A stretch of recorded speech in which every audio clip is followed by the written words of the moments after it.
आपकी जो ये टूसिया टेक इंडस्ट्रियल इलेक्ट्रिक मास्टर गाइड है ना, इसमें मैंने 25 ऐसे चैप्टर ऐड किए हैं जो आपको रियल में रोज के जो ट्रबल शूटिंग उसमें आपको बहुत ज़्यादा ही महत्वपूर्ण होंगे। तो आपको छोटा सा समझाता हूँ, एक छोटा सा भाग आपको मैं दिखाता हूँ।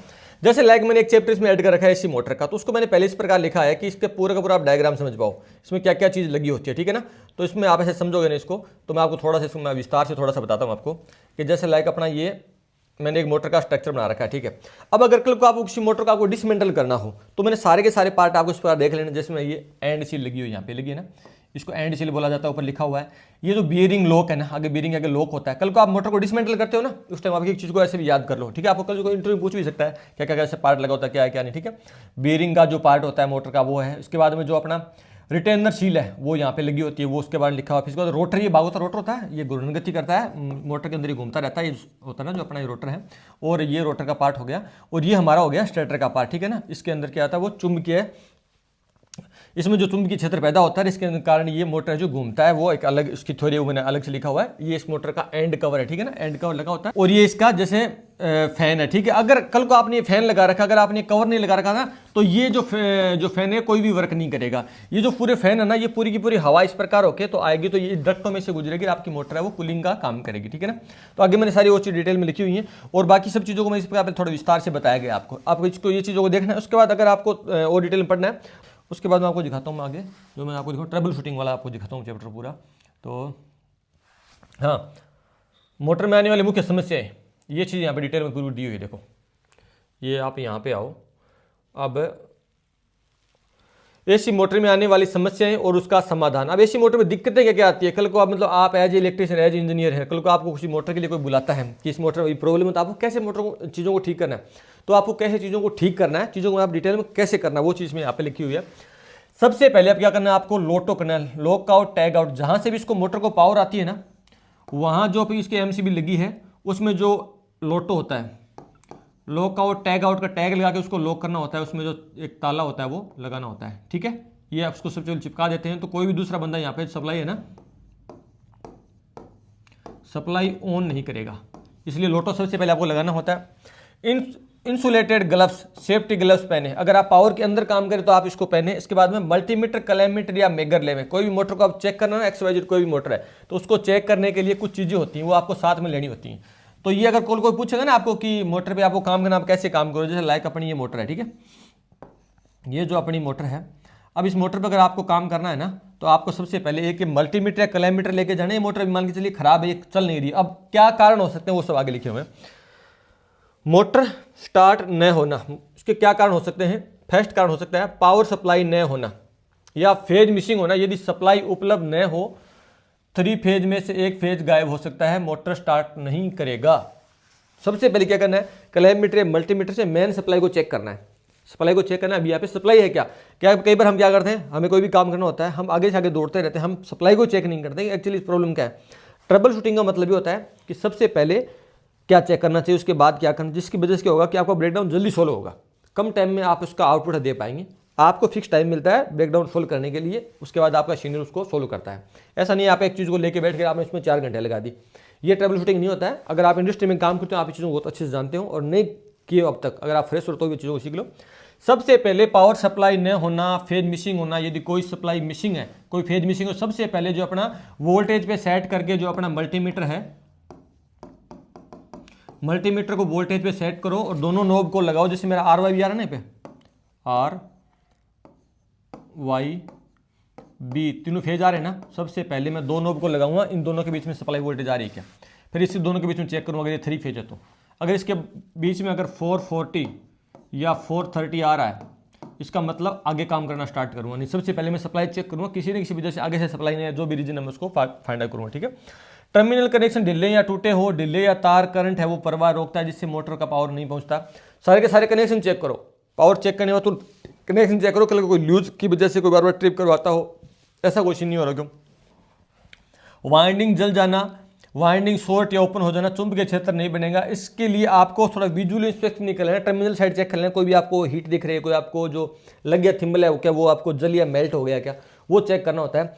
जब आप ब्रेकडाउन पे जाओगे ना, तो ब्रेकडाउन का फॉल्ट फाइंडिंग करना, उसको जल्दी से जल्दी ठीक करना आपका मकसद होता है। आपको नहीं तो नई मोटर बनानी है, नहीं आपको उसकी वाइंडिंग करनी है, आपको तो बस आप as a engineer as a electrician आपको तो बस फॉल्ट को पकड़ना है। फॉल्ट क्या है, जल्दी उसको रिपोर्ट करना है कि ये फॉल्ट इस वजह से मोटर बंद है, या तो उसकी जो आप दूसरी मोटर रिप्लेस करोगे या इसको जल्दी से ठीक करवाओगे मार्केट जैसे भी है, ठीक है ना। तो वो होता है आपका फॉल्ट फाइंडिंग। स्टार्टर या कंट्रोल सर्किट खराब होना, स्टार्टर खराब होने के कारण मोटर स्टार्ट नहीं होती है। तो मोटर को पूरा विजुअली चेक करने के बाद आपको तो स्टार्टर चेक करना है कि स्टार्टर तो उसका प्रॉपर्ली काम कर रहा है क्या। वही मल्टीमीटर से उसकी कंटिन्यूटी चेक करना कि कॉन्टैक्टर नीचे सप्लाई आ रही है क्या, जैसे इसको ऑन करते हैं इसका कॉन्टैक्टर पिक कर रहा है क्या, मतलब कॉन्टैक्टर ऑन हो रहा है क्या। कई बार क्या होता है कि जैसे अपना कोई भी फेज मिस होता है तो उसको जहाँ पे सिंगल फेज प्रिंटर लगा होता है तो वो आगे सप्लाई नहीं देता है, तो अपना मेन जो कंट्रोल सिस्टम वो भी हिलते नहीं होता, तुरंत उस पर काम करना। अगर आपको ये चीज़ ठीक दी जाए ना कि ठीक है यार सारे के सारे कनेक्शन तो ओके दिख रहे हैं, उसके बाद मेरे को यहाँ पे सप्लाई भी आ रही है, यहाँ तक का मेरा सारा सिस्टम ठीक है। समाधान इन चीज़ों का समाधान नीचे लिखा हुआ, जैसे सप्लाई वोल्टेज चेक करना, मल्टीमीटर जो मैंने आपको साथ साथ बता दिए, ठीक है। अब यहाँ पे जो लिख रखा है ना, वाइंडिंग का कंटिन्यूटी टेस्ट करें, ओम मीटर से वाइंडिंग ओपन शॉर्ट सर्किट को जांचें। कैसे जानते हैं, जैसे एक मोटर के अंदर 3 फेज में 3 वाइंडिंग होती है, ठीक है। मैं आपको बताता हूँ थोड़ा। ये मेरी फर्स्ट वाइंडिंग होगी, ठीक है, फर्स्ट वाइंडिंग हो गई, ये मेरी सेकेंड वाइंडिंग हो गई, ये मेरी थर्ड वाइंडिंग हो गई। अब मैं क्या करूंगा, मेरा जो मल्टीमीटर या कलरीमीटर उसको रेजिस्टेंस में मैं सेट करूंगा, जो ये वाला सिंबल होता है यहाँ पे मैंने सेट कर दिया। अब मैं दोनों प्रोब को इन दोनों के बीच में लगाऊंगा, ठीक है। मैं दोनों मैंने यहाँ पे प्रोब लगाई, तो यहाँ पे जैसे मेरा आ रहा है 3 ओम आ रहा है, ठीक है, 3 ओम इसका रेजिस्टेंस आ रहा है, तो इन दोनों प्रोब के बीच में भी 3 ओम आना चाहिए और इनके बीच में 3 ओम आना चाहिए। अगर इसके बीच में 3 ओम आ रहा है, इसके बीच में इन्फिनिटी आ रहा है, अनंत आ रहा है, या किसी के बीच में अगर 1 ओम आ रहा है या फिर 10 ओम आ रहा है, तो ये रोंग है। 2 के मतलब 2.5 हो सकता है, 2.5 ओम मतलब थोड़ा बहुत अलग अलग वेरी कर सकता है, पर ऐसा नहीं कि बहुत ज़्यादा डिफरेंट हो। आप वहीं पे बता दोगे कि इसकी वाइंडिंग ओपन सर्किट है, शॉर्ट सर्किट है, या उसकी वाइंडिंग है वो ओके है, आपको तुरंत पता लग जाएगा। आपको क्या करना होता है, रेजिस्टेंस चेक करना होता है। वाइंडिंग के टर्मिनल बाहर निकले होते हैं ना, जैसे आप देखते हो हर मोटर के आपको 6 टर्मिनल बाहर निकले होते हैं ना। जैसे ये मेरा टर्मिनल बॉक्स है, U1 U2 V1 V2 W1 W2, तो ये सारे जो वाइंडिंग होती है यहीं के सिरे होते हैं। हर एक वाइंडिंग के 2 सिरे होते हैं, टोटल 6 होते हैं, और हर एक 2 के बीच में रेजिस्टेंस चेक करते हैं हम, क्या ये प्रॉपर्ली ओके है क्या ये प्रॉपर्ली वर्क कर रहा है क्या इसका रेजिस्टेंस बराबर है क्या। ये सारी चीज़ में लिखी हुई है, बुक के अंदर सब कुछ लिखा हुआ है, आप आसानी से चेक करें। बाकी मैं आपको और पर एक लाके समझाने वाला हूँ। फिर उसके बाद मोटर अधिक गर्म हो रही है, मोटर गर्म हो रही है, क्या क्या कारण हो सकते हैं। आप मोटर के पास के मोटर आपको मिली बिल्कुल हीट, एकदम मोटर आपको गर्म मिली, कारण क्या हो सकते हैं मोटर गर्म होने के। ओवरलोड, मोटर अपनी क्षमता से अधिक लोड खींच रही होती है। आपको कहीं भी जरूरत होती है 15 HP की मोटर, ठीक है, वहाँ पे सफिशिएंट वो लोड ले पाएगी। जो सॉफ्टवेयर लोड है वो 15 HP है, आपने क्या किया वहाँ पे 7 HP की मोटर लगा दी। उस कंडीशन में आपकी मोटर क्या होगी, हीट होगी, वो मोटर जल्दी जल जाएगी। इलेक्ट्रिसिटी में कोई चीज़ कॉम्प्रोमाइज़ नहीं होता है। ऐसा नहीं कि यहाँ पे आपको 10 किलोवाट का लोड चाहिए, 10 किलोवाट की मोटर चाहिए, वहाँ पे आपने 5 की लगा दी, ठीक है एक बार मैं काम चला लेता हूँ, ऐसा नहीं होगा। या तो आपको उसका लोड कम करना होगा, या फिर आप इस मोटर को जला के दूसरी ले आओ, या आप अपनी समझदारी दिखा के इससे दूसरी रिप्लेस कर दो। ये होता है जब अगर आप एक अच्छी पोजीशन पे हो ना, अच्छी पोस्ट पे, तो आपकी नैतिक जिम्मेदारी होती है कि भाई यहाँ पे लोड तो ज़्यादा है, इसलिए मैं इस मोटर को एक्सटेंड करूँगा, कोई बड़ी मोटर यहाँ पे लगाऊंगा। तो ये चीज़ें होती हैं। कूलिंग फैन खराब होना, फैन न चलना, गर्मी बाहर नहीं निकलना, इसकी वजह हो सकती है। फैन टूटा हो, फैन का विजुअल जाके चेक करो कि फैन का मतलब कवर नहीं टूट गया होगा, फैन की जो पंखुड़ियाँ वो नहीं टूट गई होगी, इस वजह से हमारी मोटर गर्म हो सकती है। अगर मोटर गर्म होता है, मोटर के पास जाके चीज़ विजुअल चेक करते हैं। अगर आप एज ए कंपनी में कहीं भी काम करते, कहीं भी पोस्ट में होते हैं, तो आपकी नैतिक जिम्मेदारी बनती है। उसके बाद वेंटिलेशन बंद होना, यदि एयर डक्ट धूल जम जाता बहुत ज़्यादा, उस कंडीशन में क्या होगा, आपकी मोटर है वो गर्म होगी, हीट होगी, उसको पूरा क्लीन करवाना। मोटर के जो होते हैं ना बाहर जो इस प्रकार जो स्लॉट कटे होते हैं, उन सारे के सारे स्लॉटों में क्या है, इनको क्लीन कराना होता है, ठीक है। वोल्टेज असंतुलन, असमान वोल्टेज से करंट अधिक असंतुलन होगा और मोटर गर्म होगी, तो वोल्टेज को भी चेक करें। अगर आपको कहीं डाउट हो रहा है कि मोटर गर्म हो रही, तो आपको वहाँ पे जाकर टर्मिनल पे वोल्टेज चेक करें, जो वहाँ पे इसको पावर आ रही है, कि 2 फेज के बीच में वोल्टेज ज़्यादा वेरी तो नहीं कर रही है क्या, बहुत ज़्यादा असंतुलित वोल्टेज नहीं है कि उस वजह से भी क्या होता है, मोटर आपकी गर्म होती है। बेयरिंग खराब होना, बेयरिंग जाम होना, मोटर में कोई भी आवाज़ होना, उस कंडीशन में आपकी मोटर है वो हीट होगी, मोटर जलने की संभावना रहती है। तो आप ये चीज़ें जाके आसानी से चेक करो वहाँ पे, और आगे दिखाता हूँ आपको। अब बाकी क्या करना है, मोटर जो सामान्य ज़्यादा अगर वो आवाज़ कर रही है तो उसके क्या कारण है, वो सब लिखे हुए। आप मोटर के पास क्या आपको पता है कि बहुत ज़्यादा आवाज़ कर रही है, आपके सीनियर ने आपको भेज दिया वहाँ पे, क्या भाई जाके मोटर को चेक करो तो मोटर में क्या क्या प्रॉब्लम है। तो मोटर ऐसा मान शोर क्यों करेगी, बेयरिंग घिस जाना, बेयरिंग नए मतलब ग्रीसिंग उसके अंदर नहीं होना, घिसी हुई बेयरिंग या धातु रगड़ती है, ज़्यादा आवाज़ करती है। शाफ्ट का असंतुलन होना, टेढ़ा मेढ़ा होना, असमान गति के कारण मोटर है वो आवाज़ करती है, सॉफ्ट टेढ़ी हो जाती है, उस वजह से आवाज़ करेगी, मोटर जल्दी जलेगी, ज़्यादा करंट मिलेगी। धूल पार्ट्स या जो लूज पार्ट्स या जो बोल्ट है ढीले होना, उसकी वजह से वाइब्रेशन होगी। मोटर 2 प्रकार से होती है, जैसे एक तो होती है अपनी, एक तो होती है मोटर होती है नीचे होता है इस प्रकार फुट माउंटेड होती है, ठीक है। एक तो फुट माउंटेड होती है, एक होती है फुट माउंट, एक होती है फ्लैंज माउंट। कोई भी मोटर होती है ना, मोटर का ये जो एरिया होता है ना, ये सीधा किसी फ्लेंज में कसा होता है, इसमें नट बोल्ट नहीं कसा होता है, ये होती है फ्लेंज माउंटेड मोटर। तो वो कहीं से लूज अगर कोई भी चीज़ होती है ना पार्ट्स, उसकी वजह से मोटर क्या हमारी हीट हो जाती है और मोटर बहुत ज़्यादा आवाज़ भी करती है, वाइब्रेशन करती है। समाधान की मैं नीचे लिख रखा, मोटर का वाइब्रेशन करना, मोटर वाइब्रेशन क्यों करती है उसके सारे कारण है वो लिखे हुए। जो प्रॉब्लम्स आती है ना उस प्रॉब्लम्स को मैंने एक साथ लिखा है ताकि आप जहाँ भी जाओ ना आप जाके तुरंत चीज़ों को फाइंड आउट कर लो कि ये प्रॉब्लम है, और इस प्रकार आप अपनी एप्लीकेशन को खोलो, उस चैप्टर को चेक करो, आगे उसमें और डिटेल में सब कुछ लिखा हुआ है। आगे क्या लिखा हुआ है, आगे लिखा हुआ है संभावित कारण, इसमें मोटर बार बार ट्रिप हो रही है, क्या कारण हो सकते हैं। मोटर की जो रिले बार बार ट्रिप हो रही है तो कारण क्या हो सकता है, संभावित कारण है ओवरलोड, अधिक करंट खींचने का, प्रोजेक्शन ट्रिप करेगा। क्या करेगा कि अगर आपने बहुत ज़्यादा लोड वाला बताया ना तो उस वजह से मोटर बार बार ट्रिप करेगी, तो आपको क्या करना है कि सबसे पहले उसको लोड को कम कर लेना। शॉर्ट सर्किट वाइंडिंग या ओपन सर्किट की कंडीशन में आपने चेक किया, आपको पता लग गया उस कंडीशन में मोटर बार बार ट्रिप करेगी। अब मोटर ट्रिप करती है, आप मोटर के पास जाते हो, एक बार रिले को दबाते हो, वापस आ जाते हो, ये कोई सोल्यूशन नहीं हुआ। आपको क्या करना है, उसको चेक करना है किस वजह से हुई है, क्या प्रॉब्लम्स है, वो सारी चीज़ें आपको फाइंड आउट करनी होती है। फिर उसके बाद प्रोटेक्शन डिवाइस की संवेदनशील सेटिंग, बहुत कम सेटिंग की जो रिले लगाना। अब जो रिले है ना, जैसे मोटर का जो लोड करंट है वो जा रहा है आपका 12 एम्पियर जा रहा है, ठीक है, 12 एम्पियर इसका करंट है वो मोटर का जा रहा है। अब आप क्या कर रहे हो, आप ये कर रहे हो कि मोटर को जो रिले है उसकी जो सेटिंग है वो तो है 12 से लेके 18 एम्पियर तक, ठीक है। अब आप क्या कर रहे हो, उसको रिले की जो नोब है ना आपने 12 पे सेट कर रखी है, ठीक है। आपको इस बात का आइडिया नहीं है, आपकी बार बार जो रिले है वो रिले आपकी बार वो ट्रिप हो रही है। अब आपको क्या करना है, इसको नोब को सेट करना है कि 15 पे सेट करो, इसके बीच 15 का भी एक फिगर होगा, 15 पे सेट करो आप नोब को। वहाँ भी ट्रिप होता है, आप उसको 18 पे सेट करो। आप ये भी चेक करो कि जो मोटर है, मोटर जो हाईएस्ट, जो मोटर का हाईएस्ट करंट है वो भी कितना है। वो भी ऐसा नहीं है कि मोटर का हाईएस्ट करंट 15 होगा, आपने रिले को 18 पे सेट कर दिया, उस पर आपकी सेफ्टी बाईपास हो जाएगी, मोटर आपकी वैसे ही जल जाएगी।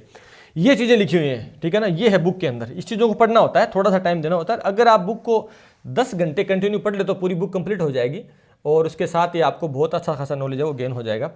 फिर उसके बाद में क्या लिखा, इंसुलेशन खराब होना, लीकेज करंट बढ़ने से मोटर ट्रिप होती है। मेगर आपने किसी लिया, मेगर से आप इसका इंसुलेशन टेस्टिंग भी चेक करो। इंसुलेशन टेस्टिंग कैसे चेक करते हैं, जैसे लाइक ये मेरी एक मोटर है, ठीक है, ये मेरी एक मोटर है, ये मोटर के अंदर ये इसका फुट हो गया मोटर के। अब ये मोटर का अंदर का जो पार्ट है ना, यहाँ पे एक वाइंडिंग होगी, इस वाइंडिंग के बीच के अंदर एक रोटर होता है। अब ये जो वाइंडिंग होती है ना, ये जो बॉडी होती है, ये बॉडी होती है कास्ट आयरन की। कास्ट आयरन की इसलिए लगती है ये चुंबकीय क्षेत्र को बनने में सहायक होती है, चुंबकीय क्षेत्र अच्छा पैदा करती है, जिस वजह से हमारा रोटर घूमता है। अब इस दोनों के जो इंसुलेशन होता है, यहाँ पे इंसुलेशन के कुछ पार्ट्स लगे होते हैं ताकि ये डायरेक्ट लीकेज है हमारी बॉडी में ना जाए। तो ये बॉडी है और साथ में इसकी जो वाइंडिंग है, जो यहाँ पे टर्मिनल निकले होते हैं मोटर के, उनके बीच में अच्छा खासा वो रेजिस्टेंस होना चाहिए। जैसे लाइक होना चाहिए 1 मेगा ओम होना चाहिए मिनिमम, 1 मेगा ओम। जैसे वोल्टेज बढ़ता है वैसे वैसे ये भी उसको बढ़ता है, वैसे 1 मेगा ओम मिनिमम इसका रेजिस्टेंस होना चाहिए, इसका जो इंसुलेशन रेजिस्टेंस होना चाहिए, जो मेगर से चेक करोगे, वरना मोटर आपकी लीकेज है। 1 मेगा ओम से कम है या बहुत कम होता है ना, उस वजह से वाइंडिंग को कहीं ना कहीं बॉडी को सट रही है, मोटर में कहीं ना कहीं लीकेज है, जो कि पूरा का पूरा अर्थिंग में ड्रॉप हो रहा है, और उस वजह से आपके और भी कई प्रॉब्लम्स है वो पैदा होंगे, ठीक है ना। तो वो भी आपको चेक करना होता है। उसके बाद मैं आपको और चीज़ों को थोड़ी डिटेल में करवाता हूँ, सब कुछ जो इसमें लिखा हुआ है, ठीक है। और इसमें इसी प्रकार सारे पॉइंट है वो अलग अलग सब ऐड किए। मैं आपको और चीज़ दिखाता हूँ, हर चीज़ को बहुत ही डिटेल में लिखा गया है। अब एक बेसिक सा मैंने यहाँ पे चार्ट बनाया है, अब बस सिर्फ इस चार्ट को पढ़ लेना। जब भी कोई दिक्कत आए ना, मोटर में कोई फॉल्ट है, तो आप क्या क्या चेक करना है, मोटर स्टार्ट नहीं हो रही है तो कारण क्या हो सकता है भैया, मोटर आपकी स्टार्ट नहीं हो रही है, आप उसके पास गए, सप्लाई फेल है, सबसे पहले मोटर की सप्लाई चेक करो, मोटर को चेक करो कि यहाँ पे इसको सप्लाई वोल्टेज मिल रहा है कि नहीं मिल रहा है, पूरा सिस्टम बंद पड़ा है, आप गए, आप ऐसे घूम रहे हो उसके आसपास, क्या कारण हो सकता है, क्या कारण। तो इसका मतलब ये नहीं है, ट्रबल शूटिंग कर रहे हो तो सारा का सारा फिजिकली चेक करना पड़ेगा। सप्लाई फेल है, चेक करो, मल्टीमीटर लगाया, चेक किया 440 वोल्टेज आ रहा है क्या, या फिर जो सिंगल फेज 220 वोल्टेज आ रहा है क्या, नहीं आ रहा तो प्रॉब्लम तो यही है ना, सप्लाई नहीं आ रही, आगे क्यों भाग रहे हो आप। आपने यहाँ तक सप्लाई किया, ठीक है भाई सप्लाई ओके मिल गई मेरे को, आपने आगे जाके चेक किया, उसके आगे बढ़े तो फ्यूज देखा, फ्यूज तो बुरुंट नहीं, फ्यूज जला हुआ नहीं है, फ्यूज को चेक करो, फ्यूज को आप सीरीज में लेके चेक करते हैं, आपको पता लग जाता है फ्यूज अपना ओके नहीं है। मल्टीमीटर से आप कंटिन्यूटी चेक करते हो तो टें की आवाज़ आएगी, तो अपना जो फ्यूज है वो ओके है। कॉन्टेक्टर और जो अपना OLR है उसको चेक करो, अपने रिले ट्रिप नहीं के। बहुत सी बार क्या होता है, मोटरें बंद पड़ी होती है ना, आप जाके ऐसे खड़े हो जाते हो, अरे आपको सबसे पहले जाके मोटर की जो रिले है उसको तो रीसेट कर दो। बहुत सी कंडीशन ऐसी होती है कि मोटर आपकी ओवरलोड होकर आपकी जो रिले ट्रिप कर जाती है, और इसका जो 95 पे जो 96 जो टर्मिनल होता है वो NC होता है, 95 96 जो इसका NC होता है, तो उस NC को आप क्या करोगे, वापिस से NO बन जाता है, दोबारा ट्रिप ऐसे उसको रीसेट करो तो दोबारा ये NC बन जाएगा, आपका आगे का कॉन्ट्रैक्ट चालू हो जाएगा, ठीक है ना, आप उसको जाके चेक करो। कोयल ब्रून होना, यानी जो आपका जो कॉन्टेटर है उसकी कोयल भी ब्रून हो सकती है, तो उसको भी आप सीरीज में चेक करो। उसमें जो होता है ना, एक होता है उसमें A1 होता है और एक होता है आपका A2, तो वो दोनों को भी चेक करो। उन दोनों के बीच में टी की आवाज़ आ रही है क्या, उसके बीच में जो लूप है क्या, फिर वो शॉर्ट हो गया है, वो भी आपको चेक करना होता है। आप उसको चेक करते हो, उसके बाद आपको आगे बढ़ना होता है। तो आपको उसका जो सोल्यूशन क्या मैंने बताया, आप उसकी सप्लाई चेक करो, फ्यूज को बदलो, जरूरत पड़े तो कॉन्टेक्टर कोयल चेक करो अगर दिक्कत है तो। इस प्रकार जो दिक्कतों को सोल्व करते हैं इसको बोलते हैं ट्रबल शूटिंग, फॉल्ट फाइंड करना, फॉल्ट को पकड़ना, उसको ठीक करना। ये चीज़ें मैंने अपनी बुक के अंदर लिखी हुई हैं, जो कि बहुत ज़्यादा महत्व होता है किसी भी इंटरव्यू के अंदर, या आप कोई भी काम कर रहे हो, आपको दिक्कतें आ रही है कि यार पहले क्या चेक करूँ। ऐसे कोई हाथ पकड़े कोई नहीं सिखाता है कि बेटा तुम आप ऐसे चेक करो, तुम यहाँ चेक करो, बताने वाला कोई नहीं होता है। सीखना खुद से पड़ता है, पढ़ के आपको प्रैक्टिकल करना होता है, फिर आप चीज़ों को समझ जाते हो कि हाँ भाई मैं क्या क्या चीज़ चेक करूँ। मोटर हमिंग कर रही है, घूम नहीं रही है, मोटर में कई बार ऐसे आवाज़ आती है, और मोटर आप चालू करते हो ऐसे आवाज़ आती है, पर मोटर अभी चलती नहीं। क्या क्या कारण हो सकते, सबसे पहले क्या चेक करना होता है, और मैं आपको बता दूं कारण बहुत ज़्यादा होते हैं कई बार चीज़ों में, पर आपको बेसिक सबसे पहले क्या चेक करना चाहिए। सिंगल फेजिंग हो जाएगी मोटर, उस कंडीशन में ऐसा होगा, कोई भी मोटर में 3 में से कोई भी एक फेज नहीं आएगा, तो मोटर में मैग्नेट तो बनेगा, पर वो मोटर के घूर्णन लायक मैग्नेट नहीं बनेगा। हो सकता है कि हावी करंट की वजह से कुछ टाइम बाद मोटर आपकी जल भी जाए। संभावित कारण है जलती बहुत बार, सिंगल फेजिंग की वजह से बहुत बार मोटर जलती है। इसीलिए हम क्या करते हैं, हमेशा स्टार्टर लगाते हैं कि थोड़ा सा अभी लोड ज़्यादा जाएगा अलग वाइंडिंग में तो तुरंत ट्रिप कर जाएगा, सेफ्टी प्रोटेक्शन होता है। एमपीसीबी भी हम इसीलिए लगाते हैं, और इसीलिए हम कोई भी स्टार्टर का यूज करते हैं। इसीलिए हम जो सिंगल फेज प्रिवेंटर है वो लगाते हैं। क्यों लगाते हैं, ताकि हमारी मोटर है वो सिंगल फेजिंग से बच सके, जले ना। कई बार कुछ ऐसे फैन होते हैं 3 फेज के, जहां हम डायरेक्ट एमसीबी टेक देते हैं, ठीक है, सिंगल फेजिंग होती है, एमसीबी ट्रिप नहीं करती है और हमारी मोटर ब्रूंड हो जाती है। रोटर जाम हो सकता है, किसी भी कारण से रोटर जाम हो सकता है, कोई भी एक कारण नहीं है, ठीक है। तो वो रोटर जाम है तो उस कंडीशन में आपको क्या करना है, मोटर में ऐसे आपकी हमिंग की आवाज़ आएगी। स्टार्टिंग जो कैपेसिटर है, जो एसपीएम है, वो भी खराब हो सकता है। अगर आपकी सिंगल फेजिंग की मोटर है तो उसमें अगर कैपेसिटर खराब है, उस कंडीशन में वो लूप नहीं बनेगा, मोटर हल्की हमिंग तो करेगी, मोटर स्टार्ट नहीं होगी, मोटर को वो धक्का नहीं लगेगा, फेज सिपलेट नहीं होगा। और जो कैपेसिटर का मतलब होता है फेज को सिपलेट करना। कोई भी मोटर वो सिंगल फेज में नहीं चलती है, वो एक फेज को 2 फेज में सिपलेट करता है, ठीक है। तो एक चुंबकीय क्षेत्र बनता है घूमने वाला सिंगल फेजिंग के अंदर। ये चीज़ मैंने इसके अंदर लिखी हुई है, ताकि आप कहीं भी काम करने जाओ तो आप चीज़ों को इस प्रकार देखो, तो आप चीज़ों को पकड़ लो, ठीक है यार इसको ऐसे करता हूँ। ये मैंने सब उसके आगे समाधान लिखा हुआ है। सप्लाई बैलेंस करें, अगर सप्लाई नहीं है तो उसको सप्लाई को लाएं, ठीक करें। रोटर फ्री करें, अगर रोटर जाम है तो रोटर को फ्री करें। कैपेसिटर खराब है तो कैपेसिटर को बदलें, एलिमेंट हो सकता है। इसके बाद रोटर है वो अनबैलेंसिंग हो सकता है, इस वजह से होता है। मोटर बार बार ट्रिप है तो उसके भी ओवर करंट हो सकता है। ओएलआर सेटिंग को कम करें, या उसको वाइंडिंग है उसको वो शॉर्ट हो सकती है, वो सारी चीज़ें, वाइब्रेशन है उसके बारे में। इस प्रकार सारा कुछ इसमें फॉल्ट फाइंडिंग है वो दिया हुआ बुक के अंदर, ताकि आपको चीज़ें आसानी से पढ़ने को मिले, देखने। इस प्रकार के डीसी मोटर के बारे में एक एक पार्ट ऐसे लिखा हुआ है, पार्टों में आपको डिटेल में बताया गया ये चीज़ इस प्रकार काम करेगी, और ये चीज़ को आप इस बार चेक करना है। टैग की जो इंडस्ट्रियल इलेक्ट्रिकल मास्टर गाइड है ना, वो मोस्टली ट्राइबल शूटिंग पे आधारित है कि ये फॉल्ट आगे लास्ट में इंटरव्यू क्वेश्चन लिखे गए, जो आपसे कोई इंटरव्यू पूछता है कि भाई इंटरव्यू में स्टार्टिंग में सब क्या क्या चीज़ पूछ जाती है, बेसिक जो क्वेश्चन है वो मैंने 900 प्लस क्वेश्चन इसमें ऐड किए। इसी प्रकार ये पूरी बुक है, जैसे आगे इसमें स्टार्टर के बारे में दिया, पूरा का पूरा स्टार्टर का डायग्राम दिया गया। इसी प्रकार ये पूरी अपनी टूश अटैक इंडस्ट्रियल इलेक्ट्रिकल मास्टर गाइड है, जो आपको टूश अटैक एप्लीकेशन में मिल जाती है, और आप उसको वहाँ से आसानी से खरीद के आप उसको पढ़ सकते हैं। और टूश अटैक एप्लीकेशन है उसको एक्सेस करना बहुत ही आसान है, अपने आप मोबाइल में उसको इस प्रकार डाउनलोड कर सकते हैं, जाके उसको खोल लें, बुक को इस प्रकार पढ़ा जा सकता है। बुक को खरीदना भी बहुत आसान है, और सारी चीज़ें बहुत ही इसमें बेसिक हैं। जैसे लाइक मैं यहाँ पे मैंने मोबाइल नंबर से कर रखा है, तो प्रकार आपको OTP डाल के मैंने पहले से वेरीफाई कर रखा है, तो OTP डाल के और आपको इस प्रकार अपनी बुक है वो आगे पढ़ लेनी है। आपको रजिस्ट्रेशन कर लेना अगर नहीं कर रखा तो। और जैसे ई बुक है यहाँ पे आप अगर आप जाते हो ना, तो जाके आपको पूरी बुक इस प्रकार आपको पढ़ लेनी। जैसे मैंने खरीद रखा है पहले से, तो आपको क्या करना है, ऐसे इस प्रकार इसको व्यू में जाना है और एक एक चैप्टर को आसानी से आपको पढ़ लेना है। इस प्रकार ये बुक का पूरा महत्व है, ठीक है। सारे के सारे चैप्टर वही हैं जो आपको दिक्कत आएंगी। जैसे आपको किसी भी चीज़ में दिक्कत है वो चीज़ मैंने लिखी हुई है, जैसे मोस्टली मैंने इंडस्ट्री के अंदर जब तक फेस किया है, जैसे किसी RTD में दिक्कत आ गई, किसी भी अपने थर्मोकपल में दिक्कत आ गई, इस प्रकार सब में लिखा कि पहले आप क्या चीज़ चेक करें, सेकंड आप क्या चीज़ चेक करें, थर्ड आप क्या चीज़ चेक करें। हर एक चैप्टर इसमें, जैसे इंडस्ट्रियल इलेक्ट्रिक सेफ्टी सिस्टम और उसके प्रमुख घटक है, ठीक है ना। जैसे लोटो, PTW, JS है, इसमें क्या होता है, टैगिंग सिस्टम क्या होता है, अर्थिंग है, और ग्राउंडिंग में क्या फर्क है, इंसुलेशन मॉनिटरिंग क्या होता है, सारी चीज़ें डिटेल में लिखी हुई है। जैसे ये मैं अभी मैंने आपको जो चैप्टर बताया था ना, AC मोटर का उद्योगों में महत्व ट्रबल शूटिंग, तो ये एक चैप्टर था। इस प्रकार इसमें काफ़ी चैप्टर है, सबको अंदर मैंने डिटेल में विद डायग्राम के लिख रखा। तो ये है अपने टूश अटैक इंडस्ट्रियल इलेक्ट्रिकल मास्टर गाइड, ठीक है ना। आप इसको आसानी से आके पढ़ो। जैसे अर्थिंग वाला चैप्टर पढ़ा आपने, कलमी सोरा 800 ग्राम डालें, नमी को बनाने में सहायक है, 20 किलो नमक डालें, 20 किलो इसमें कोयला डालें। आगे इसमें ये भी लिखा कितने आप इसको प्राइस लेनी चाहिए। तो ये है to Asia tech industrial electrical master guide का महत्व है। और जो अपना कोर्स आएगा वो इसी प्रकार आएगा। साथ में आपको मैं डिजिटल बोर्ड पे एक चीज़ समझाऊंगा, आपको इसमें अच्छे से उसकी ड्राइंग भी बताऊंगा, साथ में उसको आपको मैं ऑन टेबल लैब में पूरा प्रैक्टिकल सिखाऊंगा कि चीज़ें ऐसी होती हैं हाथ पकड़ के। तो वो जिम्मेदारी सारी मेरी है, तो वो सारा का सारा अपने कोर्स में होगा। अभी के लिए आप ये बुक है वो खरीदें। और हाँ, अभी आपको बुक पे 25% का ऑफ मिल रहा है, क्योंकि 13 तारीख को मेरा जन्मदिन है और 13 जनवरी को आपको इसमें स्पेशल ऑफर मिलेंगे, जो कि 12 तारीख से स्टार्ट हो जाएगा। और ऑफर आपका क्या रहेगा, आपको लिखना है TUSIYA, सारा लिखना है कैपिटल लेटर के अंदर, ऐसे लिखना है TUSIYA टूसिया 25। आपको मिलेगा यहाँ पे 25% का ऑफ बुक के अंदर। और बुक को आप एप्लीकेशन के अंदर परमानेंट पढ़ सकते हैं, ऐप के अंदर आप उसको डाउनलोड भी कर सकते हैं। और आपको एक एक चैप्टर को बहुत ही अच्छे से पढ़ना है, कितना उसका चार्ज लेना है, कैसे चीज़ों को ठीक करना है, वो सारा का सारा बुक के अंदर ऐड किया हुआ है। तो अपनी ये वॉल्यूम फर्स्ट है, तो जल्दी जाओ ऐप को डाउनलोड करो और बुक को खरीदो, पढ़ो, अपनी जर्नी को और आगे बूस्ट दो। चलो हम मिलते हैं नेक्स्ट वीडियो में नेक्स्ट टाइम।